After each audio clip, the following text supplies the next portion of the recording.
Hello friends, welcome back to How the Light Gets In. I need to say up top that I have bronchitis right now, so we're gonna make an effort to cut out the parts where I fall into a coughing fit where it sounds like I'm gonna die, but I am okay. So there's that. So we're about a month into quarantine at this point. I looked it up last night. I haven't been to work since like mid-March. Which means a couple of things. Number one, I have never been so grateful that I buy ginormous glasses because it means you can't tell what a train wreck my eyebrows are right now. And number two, my whole job is on the internet now, so I don't have to leave my house anymore. I just like roll out of bed and put on a different pair of sweatpants and sit in front of my computer all day.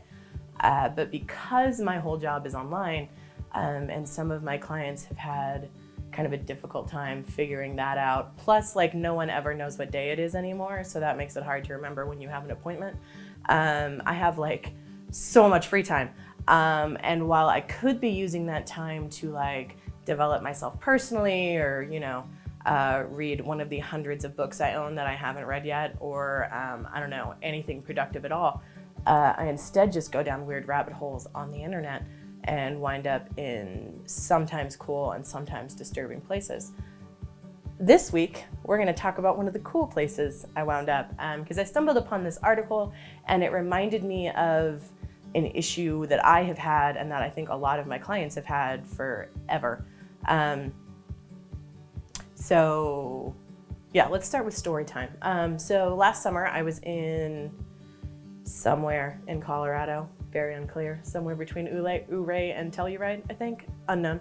And we had found like the coolest camping spot that anyone could ever find. Like, we were way up on the mountain by this lake, and there was like, we were like in this little valley, and it was like crazy beautiful. We were at like 11,000 feet, so it was like all alpine-y and pretty, and there were marmots, and I love marmots. Like, it was nice.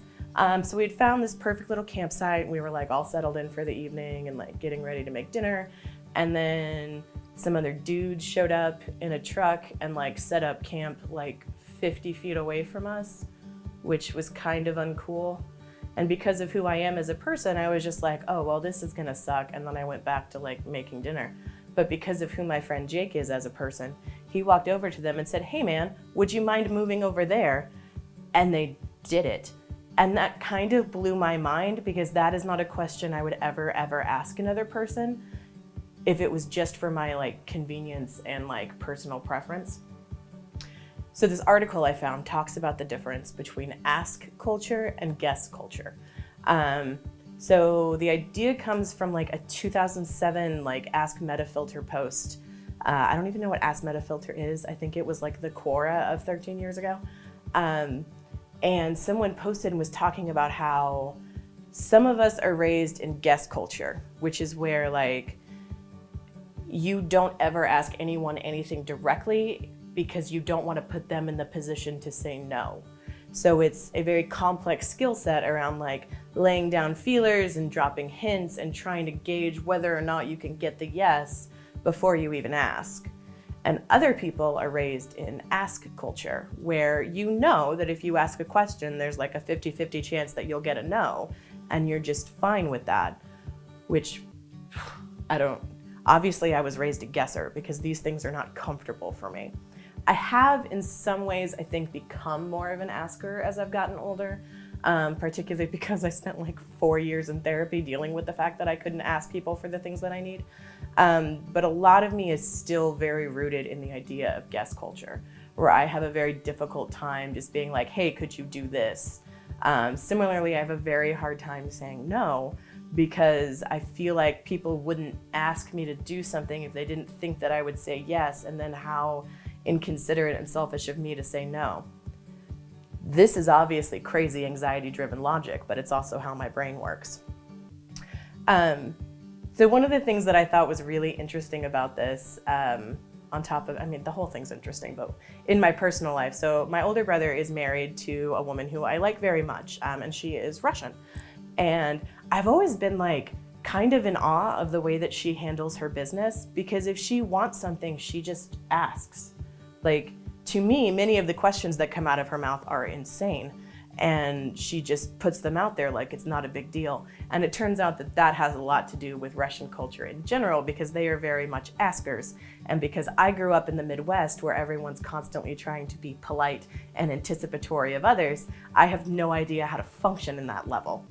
And so I just like sit here and am in awe of her. So once I stumbled upon this idea of ask culture and guess culture, and from my description, hopefully you can kind of figure out which one you are. I spent a lot of time Googling the concept, and I had to do like a pretty deep dive Google-wise, because a lot of what I found was just regurgitation of that same Ask Metafilter response to a question, and not any further discussion or thought or anything. And then I finally found like a YouTube TED Talk type situation where this sociologist was talking about ask versus guess culture.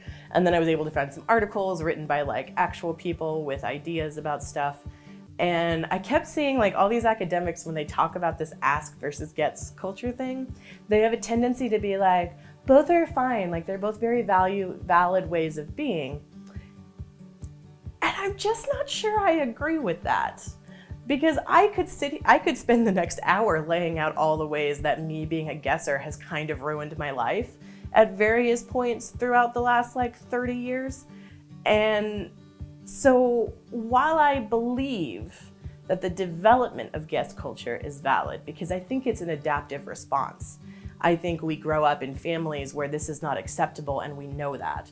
And when you're a kid, your brain is not designed to like take big risks and set new standards. It's designed to like fall in line and get acceptance.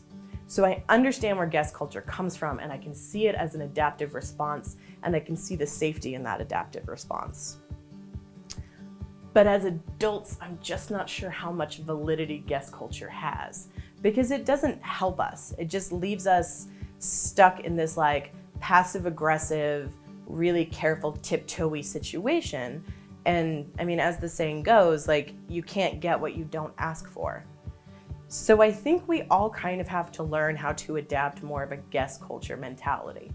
And while I was doing research on this, what I also stumbled upon is someone who was talking about the idea of ask/tell culture, which like, not only should you just be asking for the things that you want, regardless of what you think the response will be, you should also be telling people what's going on in your own brain and your own life so that they have a better understanding of what it is that you're trying to achieve and where you're at with what they're trying to achieve.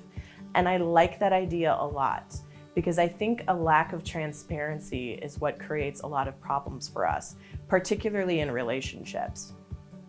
If you remember from the Love is Blind video a couple weeks ago, part of what irritated me about that show, and like literally every single rom-com that's ever been made, is that there's inevitably a point where like there's been some big misunderstanding and no one wants to be a grown-up and just like explain what's going on so it can be sorted out. And I realize that that's just like a narrative trope so that we can create this big reunion situation later on. But it does happen in real life. Like, we're not clear about where we are and what we want and what we need and what we think and what we feel. And because the other person in this dynamic does not have that information and doesn't have that clarity, there's a dog here, we're not able to make our own choices based on what we know, because what we know is just guesswork. And guesswork is not particularly functional, and it's not particularly efficient. Instead, it's just like, guess culture is fertilizer for passive aggression. And while I do think that passive aggression has its place, and that place is primarily my own entertainment value, I don't know how good of a tool it is for us if we're trying to have meaningful long-term relationships, whether those be romantic or familial or friendship or whatever. We have to get in the habit of saying what we think and saying what we feel and asking for what we want and need. Because without those things, how successful can our relationship ever be? Like, in a perfect world, many of my clients would be correct, and if you're in a romantic relationship, you could rely on this other person to anticipate and meet all of your emotional needs all of the time. And while that's a beautiful idea, it also runs pretty contrary to the way that the human brain works. We're not designed to be that altruistic, which is why as much as you want to believe that a partner could really understand you to the point where they could see what you want and give it to you without you ever having to ask for it, it's just not very realistic. Our responsibility, first and foremost, is always to ourselves, to be managing our own expectations, managing our own emotions, and dealing with how we're going to get our own needs met. It's that whole like you can't pour from an empty glass thing. If you are waiting for someone to guess what you want, you're probably not gonna get what you want unless you happen to be in a relationship with someone else who is like a professional level guesser.